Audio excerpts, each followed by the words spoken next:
So, the first book I'm going to be covering is Sean Carroll's Something Deeply Hidden, Quantum Worlds and the Emergence of Spacetime. What this book is about, and what Sean Carroll is a proponent of, is Hugh Everett's theory, the many worlds interpretation of quantum physics, I believe. Many worlds interpretation, anyway. Now, this is different to the multiverse. You might have heard people talk about the multiverse. And why it's different is that the multiverse says is that space goes on forever, and because space goes on forever, is infinite, then you're going to have multiple universes in that infinite space.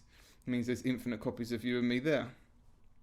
Where this differs is it says that every time a quantum event occurs, and one definition of what a quantum event is, which is what this book centers on quite a lot, and which I'm going to use for ease, is when a quantum measurement is taken. So say whether we fire an electron at a detector and it's either measured to be spin up or spin down. At the moment you measure that, it's a quantum event, and at that point the universe doesn't split, it branches. This is important a little bit later on. First issue that's going to come up in your head is that there's trillions upon trillions of quantum events happening each second within the body. So what Sean Carroll's saying is that this branching happens trillions of times per second. And it straight away goes against our common sense, if you like. And there's a beautiful couple of paragraphs that sort of show that just because it doesn't sit well with us doesn't mean to necessarily say that it's wrong. One sunny day in Cambridge, England, Elizabeth Anscombe ran into her teacher, Ludwig Wittgenstein. Why do people say, Wittgenstein opined in his inimitable fashion, that it was natural to think that the sun went round the earth rather than that the earth turned on its axis? Anscombe gave the obvious answer, that it just looks like the sun goes around the earth. Well, Wittgenstein replied, what would it have looked like if the earth had turned on its axis? So what Sean Carroll's saying is, or you could argue that it's not true that the universe branches at every quantum event, but what would it look like if it did? And I believe that I have an answer to that, which is problematic for the theory. I may be wrong. It's why one of the reasons why I wanted to do this video.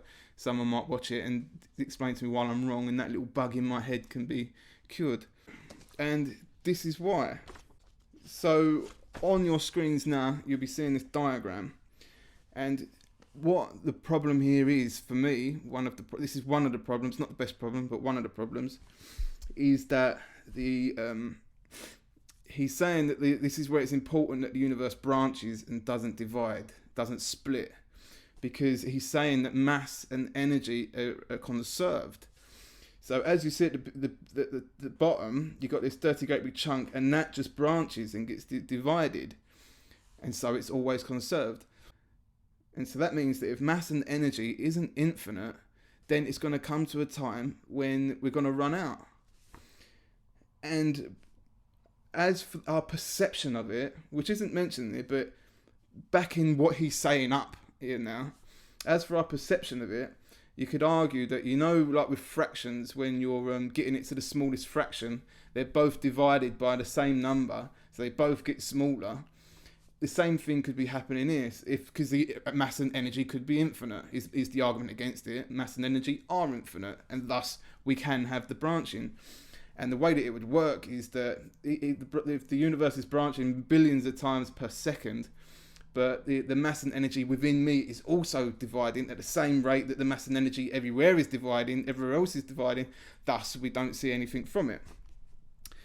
But there is a far more crucial element, and which is not mentioned in the book, although it is slightly mentioned in the book, don't get me wrong, and that is whether the split happens everywhere at once or whether it propagates. I called it split, but this branching, whether it propagates or whether it happens everywhere at once. In the book, I think I believe that he says that it could happen both ways. So it's sort of like a church pastor there, But what is not mentioned is how it splits temporally, how it splits in time. So we're going to go with the spatially one, the how it splits in space, to make it simple, right? So say this book, right, is space, and one quantum event has happened here, and this is the whole of space. One quantum event has happened here and it's propagating, and another quantum event happens here and propagates, and they meet in the middle. That means that this quantum event hasn't branched the rest of that, which means this quantum event is only getting a half branched universe, if that makes sense. So now if we do it in time, and don't forget that time wasn't mentioned in here, so he said that it could happen in all of space at once, or immediately, or it could propagate, yeah, one or the other. Oh, he said it could be both, right? So I've not got the passage, and I'm not going to read through it all to get the passage. You're going to have to believe in me. And I know, what was it that they said in the Royal Society, was nullius in verba. Take nobody's word for it. So get the book and read it for yourself and let me know what you think. But so now we think of it as time. The shortest amount of time is a Planck second, yeah? A Planck second is the amount of time it takes for the speed for a beam of light to go across a Planck length. A Planck of length being the smallest measurement that we know of.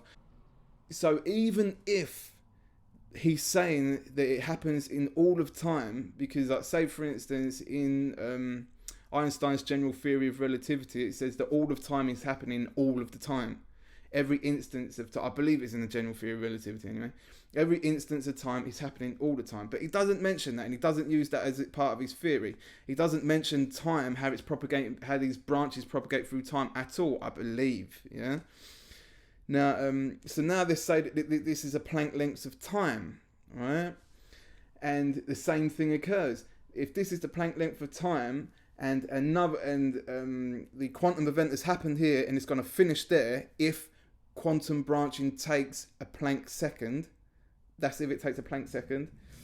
Still, if another quantum event happened here and propagated to here in the middle, it means that it's not propagated into a full universe.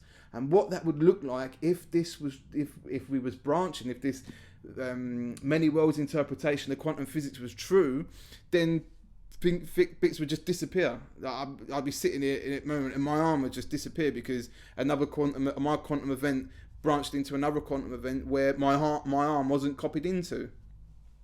So that's the main problem that I got with the theory. There's loads of other points that I made, like there's some bit questionable mathematics in there, I believe, and yes, I did just trying to take on Sean Carrol in mathematics, but I could do that. I've got a debate. I'm not going to go through it because that main crux of the matter for me isn't answered anywhere in the book, and so that knocks every other debate into the park. There's no point debating all the others, whereas that main debate isn't answered at all until that main debate is answered.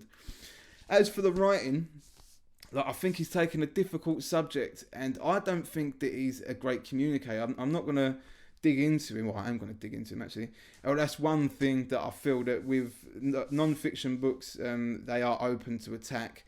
With novels, with fiction, there are not so much, because it's far more personal. I think it's like somebody's baby. And if I review a fiction book on here, then it means I already give it enough respect to review it. Otherwise, I won't review it.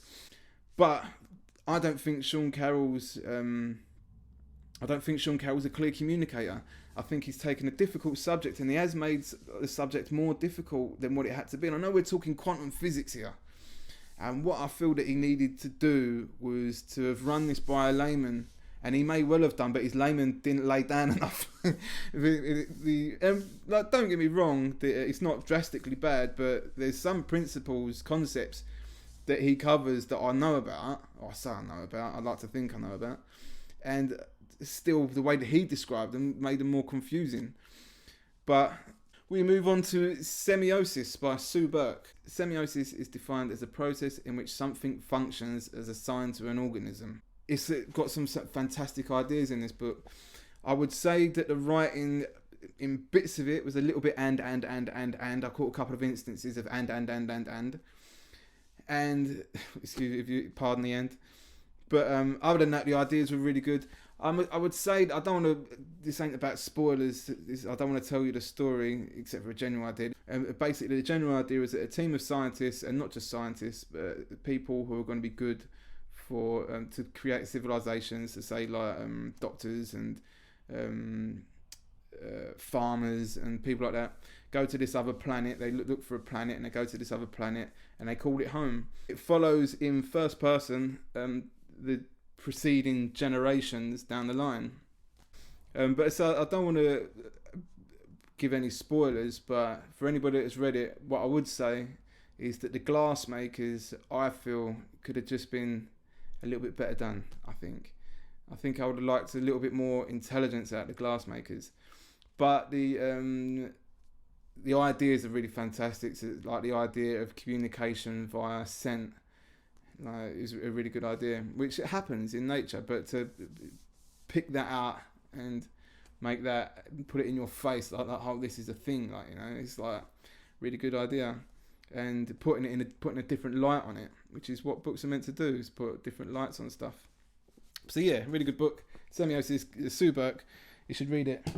And then I'm going to be moving on to The Binding by Bridget Collins. This is another fiction book, a science fiction, and what this is about is that memories can be bound into books. Memories that you don't like can be bound into books, and then they're gone, they're forgotten. And it's beautiful cover, by the way. I love the feel of this cover. And as I say, it's a bit bleak, and I think it's meant to be bleak. That's the whole idea. But like large parts of it are meant to be bleak, like it's in the middle of a marsh, so there's not a lot around and all this, and you do really feel the bleakness of it as well, which is good. You are transported there. It is very bleak in that way.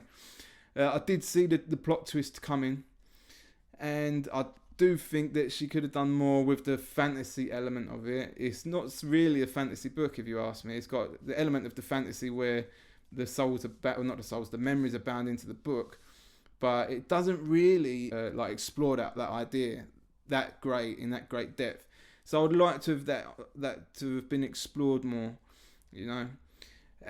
But other than that, another good book, really enjoyed it, and you should get it. The Binding by Bridget Collins. And so the next one is Mythos by Stephen Fry. This is non-fiction, so I am able to rip into Stephen Fry, sadly.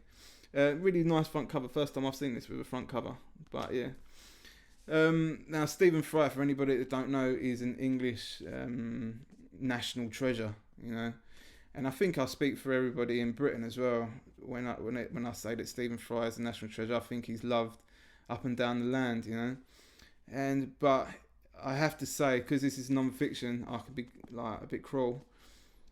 He failed me in this. He failed me miserably. He didn't fail me miserably, but he failed me.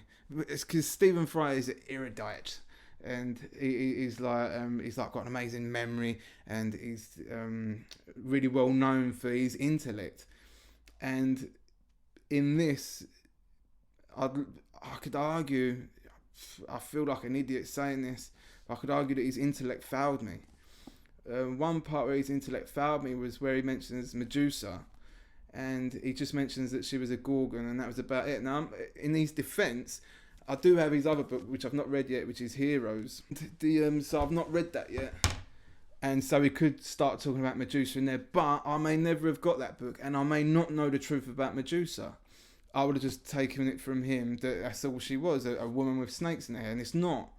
And Medusa's one of the stories really that of all the stories in Greek mythology, I think, should most definitely have been told. And I was looking forward to his take on it, on what had happened.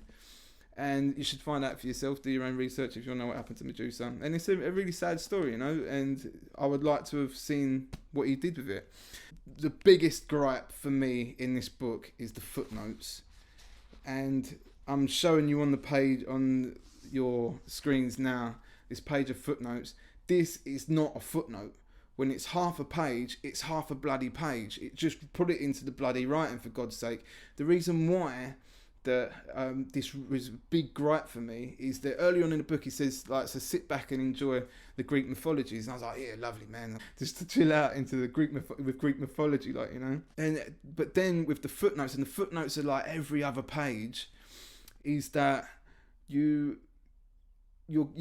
reading the story and then you immediately pull to the footnote, because I've got a bit of an issue where like it bugs me if I don't know something, and so I'd be reading and then I would have to look at the footnote to see what he's talking about, and so it disrupts that rhythm of reading, and that it doesn't allow you to go as deep into the Greek, into the stories, as what you should otherwise would if you weren't always being pulled down to the footnotes. And so it's a big bug for me. And there's one really bad footnote where he basically just says in the footnote the information that I've already been given.